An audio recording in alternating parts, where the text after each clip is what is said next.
కాసేపట్లో బీఆర్ఎస్ అధినేత కేసీఆర్ ను ఎమ్మెల్సీ కవిత కలవనున్నారు. హైదరాబాద్ లోని తన నివాసం నుంచి బయలుదేరిన కవిత మరి కాసేపట్లో ఎర్రవెల్లిలోని కేసీఆర్ నివాసానికి చేరుకుంటారు.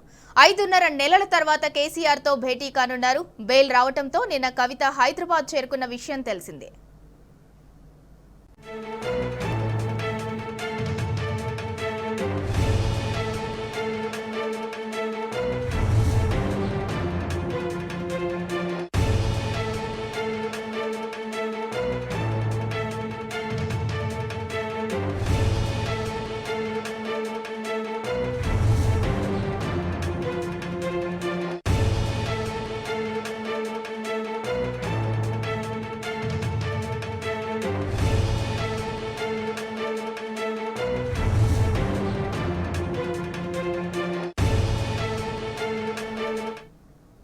కాసేపట్లో బీఆర్ఎస్ అధినేత కేసీఆర్ ను ఎమ్మెల్సీ కవిత కలవనున్నారు. హైదరాబాద్ లోని తన నివాసం నుంచి బయలుదేరిన కవిత మరి కాసేపట్లో ఎర్రవెల్లిలోని కేసీఆర్ నివాసానికి చేరుకుంటారు.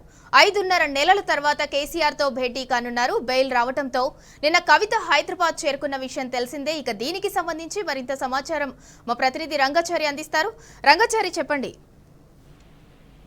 Good morning Sindhura. మరికొద్ది సేపట్లో కవిత తన తండ్రి కేసీఆర్ ని కలవబోతున్నారు. ఆమె ఇప్పటికే హైదరాబాద్ నుంచి బయలుదేరినట్టుగా మనకు సమాచారం ఉంది.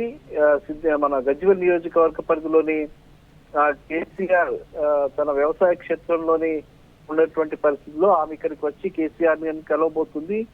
ఇది కేవలం నిజానికి ఇదైతే ఒక ఫార్మల్ కలయిక మాత్రమే. దీంట్లో ఒక తండ్రికి బిడ్డ కలవబోతున్నటువంటి సందర్భం.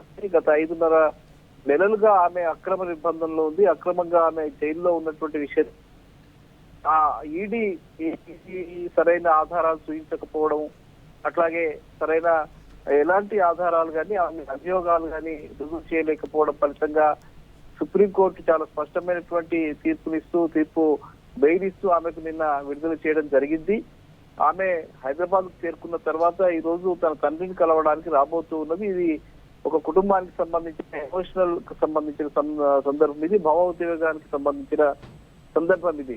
సాధారణంగా కేసీఆర్ అంటే కవితకు చాలా ఇష్టము, అట్లాగే కవితకు కేసీఆర్ అంటే చాలా ఇష్టం. వాళ్ళిద్దరి మధ్య ఉండేటువంటి తండ్రి బిడ్డల అనుబంధం ఏదైతే ఉందో అది చాలా గొప్పదైనటువంటిది, గాఢమైనటువంటిది. వాళ్లకు మొదటి నుంచి కూడా, చిన్నప్పటి నుంచి కూడా కేసీఆర్ కవిత పట్ల ఒక ఇష్టంగా ఉంటారు. ఆమెకు సంబంధించిన అనేక విషయాల్లో కేసీఆర్ చాలా ఏమి చెప్తే అది అన్న పద్ధతిలో ఉన్నటువంటి పరిస్థితి, అంత దగ్గరితనం ఆమెకు ఉన్నటువంటి పరిస్థితి ఉంది. అట్లాంటి ఒక తండ్రి బిడ్డలు ఈ 5 నెలల కాలం కలవకుండా ఉండడం అనేది కొంత ఇబ్బందికరమైనటువంటి పరిస్థితి ఏర్పడినటువంటి విషయం తెలిసిందే.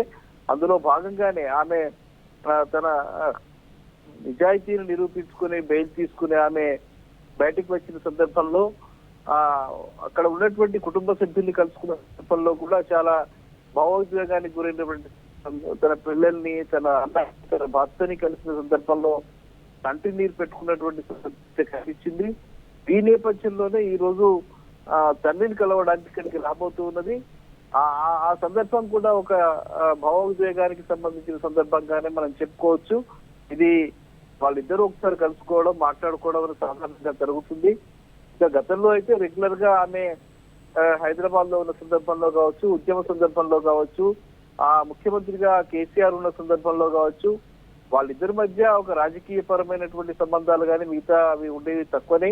వాళ్ళిద్దరి మధ్య కూడా తండ్రికి బిడ్డకు ఉన్నటువంటి అనుబంధమే, తండ్రికి బిడ్డకు ఉన్నటువంటి సంబంధాలే ఉన్నాయి తప్ప ప్రత్యేకంగా రాజకీయ పరమైనటువంటి అవి ఎక్కువ తక్కువగానే ఉండేవి. ఏదైనా ముఖ్యమైన సందర్భాల్లో మాత్రం కవిత జోక్యం చేసుకునేది తప్ప మిగతా విషయాల్లో ఆమె పెద్దగా రాజకీయ పరమైనటువంటి వాటిలో ఆమె ఉండేది కాదు. అయితే ఈ సందర్భం అయితే కేవలం కేసీఆర్ ను ఒక మానసికంగా మనం దెబ్బతీయాలి, కేసీఆర్ ని కొంత మోరల్ గా బలంగా లేకుండా చేయాలనే ఒక లక్ష్యంతో కేంద్ర ప్రభుత్వంలోని పెద్దలు ఇటు కేసీఆర్ కూతుర్ని మనం జైల్లో పెడితే గానీ, ఏదైనా అభియోగాలు వస్తే, అక్రమాలకు సంబంధించిన విషయాల మీద చేస్తే, అవినీతి ఆరోపణలు చేస్తే మోరల్ గా కేసీఆర్ కొంత దెబ్బతింటాడనే ఒక లక్ష్యంతో ఆ ప్రయత్నం చేశారు. అందులో భాగంగానే ఆమె మీద ఎలాంటి ఆధారాలు లేకుండా లిక్కర్ స్కామ్ అనే పేరు పెట్టి ఆమెను 5 నెలల పాటు అక్రమ నిర్బంధం పెట్టి ఈడీ ద్వారా అనేక వేధింపులకు గురి చేసి